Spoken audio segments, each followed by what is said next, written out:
Now you're watching New Eden TV. எனக்கு அன்பான சகோதர சகோதரிகளே, ஆண்டவராகிய இயேசு கிறிஸ்து நாமத்தில் உங்கள் அனைவரும் வாழ்த்தி வரவேற்கிறேன்.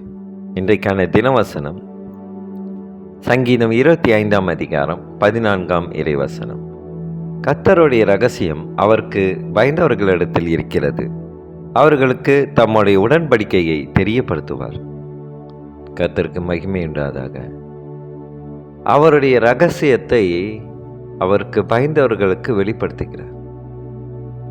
இது எப்படியாக இருக்கிறது?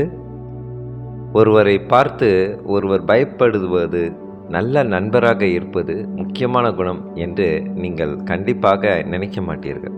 இருந்தாலும் ஆண்டவருடைய நெருங்கிய நண்பராக இருக்க ஆசைப்படுகிறவர்கள் அவர்களுக்கு பயந்து நடக்க வேண்டும். நாம் எவ்வளவு காலம் ஆண்டவருக்கு சேவை செய்து வந்திருந்தாலும் சரி, தொடர்ந்து அவருக்கு பயந்து நடக்க வேண்டும். கிறிஸ்துக்குள் பிரியமானவர்களே, ஆண்டவருக்கு பயந்து நடப்பது என்றால் என்ன? ஒருவருக்கு கடவுள் மேல் நல்ல விதமான பயம் இருந்தால் அவர் கடவுளை நேசிப்பார். கடவுளோடு இருக்கும் நட்பை கெடுக்கும் விதத்தில் எதையும் செய்ய மாட்டார். நம் ஆண்டவராகிய இயேசு கிறிஸ்துவும் அப்படிப்பட்ட ஒரு பயபக்தியாக இருந்தார். அவர் ஆண்டவரை பார்த்து பயந்து நடுங்கவில்லை. இதை குறித்து நாம் யோவான் 14 அதிகாரம் 21 வசனத்தை நாம் வாசிப்போம்.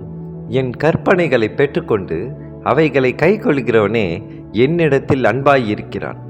என்னிடத்தில் அன்பாயிருக்கிறவன் என் பிதாவுக்கு அன்பாயிருப்பான். நானும் அவனில் அன்பாயிருந்து அவனுக்கு என்னை வெளிப்படுத்துவேன் என்றார். கர்த்தருக்கு மகிமை உண்டாதாக. தன் பிதாவினிடத்தில் யார் அன்பாய் இருக்கிறார்களோ அவர்களிடத்தில் ஆண்டவராகிய இயேசு கிறிஸ்துவும் அன்பாய் இருப்பதாக சொல்லுகிறார். ஒரு நண்பர் போல இருப்பார் என்று அவர் வாக்குறுதி கொடுத்திருக்கிறார். கிறிஸ்துவுக்கு பிரியமானவர்களே, நாமும் கூட இயேசுவை போலவே நாமும் ஆண்டவர் மேல் பயபக்தியையும் மதிப்பு மரியாதையும் காட்டுகிறோம். ஏனென்றால் ஆண்டவர் அன்பும் ஞானமும் நீதியும் வல்லமையும் உள்ள கடவுள். அவர் நம்மை நேசிப்பதால் நாம் நடந்து கொள்ளும் விதம் அவருடைய மனதை பாதிக்கும் என்று நமக்கு தெரியும். அவர் சொல்வது போல நடந்தால் அவருடைய மனதை நாம் சந்தோஷப்படுத்துகிறோம். கிறிஸ்துக்குள் பிரியமானவர்களே, கர்த்தருக்கு பயப்படுவது என்பது இந்த வார்த்தையானது அவரை பார்த்து நடுங்கும் பயத்தை இங்கு ஆண்டவர் சொல்லப்படவில்லை. அவர் மீது இருக்கிற அளவு கடந்த அன்பினாலே நாம் பயந்து சில விஷயங்களை செய்வோம். உதாரணத்துக்கு, ஒரு உயிர் நண்பனாக இருந்தாலும் சரி, அந்த உயிர் நண்பன் ஏதாவது தவறாய் நினைத்து கொள்வான் என்று சொல்லி அந்த உயிர் நண்பனுக்கு பிடிக்காத விஷயத்தை நாம் ஒரு பொழுதும் செய்ய மாட்டோம். அதுபோல தான் ஆண்டவராகிய இயேசு கிறிஸ்துவின் வழியிலே நான் பின்பற்றி செல்லும்போது இரட்டிப்பான ஆசீர்வாதத்தை நாம் பெறுகிறோம். தன் தகப்பனுடைய ஆசீர்வாதமும் வருகிறது, அவருடைய ஆசீர்வாதமும் வருகிறது. இரட்டிப்பான நன்மைகளை நாம் பெற்றுக்கொள்ள ஜெபிப்போமா? சோத்திரம் கர்த்தாவே, துதிக்கிறோம் எங்கள் அன்பின் நேசரே. அப்பா, உமக்கு பயந்து நடக்கும் ஞானத்தை எங்களுக்கு தந்தரும் நான் ஜெபிக்கின்ற கர்த்தாவே.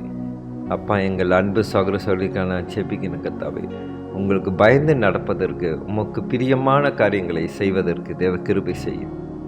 அனைவருக்கும் நல்ல ஞானத்தை தந்தரும் நான் ஜெபிக்கின்ற கர்த்தாவே. அப்பா, வாலிப பருவத்தில் இருக்கும் அனைவருக்கும் நான் ஜெபிக்கின்ற கர்த்தாவே, இப்படிப்பட்ட ஒரு பயபக்தி அவர்களுக்கு வருவதாக சோதர கர்த்தாவை துதிக்கிறோம். என் தேசத்தில் எந்த ஒரு குற்றமும் நடக்காதபடிக்கு நீர் காத்துக்கொள்ளும் ஆண்டவரே. பெண்களுக்கு பாதுகாப்பும் குழந்தைகளுக்கு பாதுகாப்பும் நீ தருவீராக சோதர கர்த்தாவை துதிக்கிறோம். எங்கள் அன்பு சகோதர சகோதரிக்கான ஜெபிக்கின்ற கர்த்தாவே, இந்த நாள் முழுவதும் அவர்கள் செய்யும் ஒவ்வொரு காரியத்திலும் நீர் இருந்து வெற்றி பெற செய்யும் சோதர கர்த்தாவை துதிக்கிறோம். இயேசு மூலமாக ஜெபிக்கின்றோம் நல்ல பிதாவே. ஆமீன், ஆமீன்.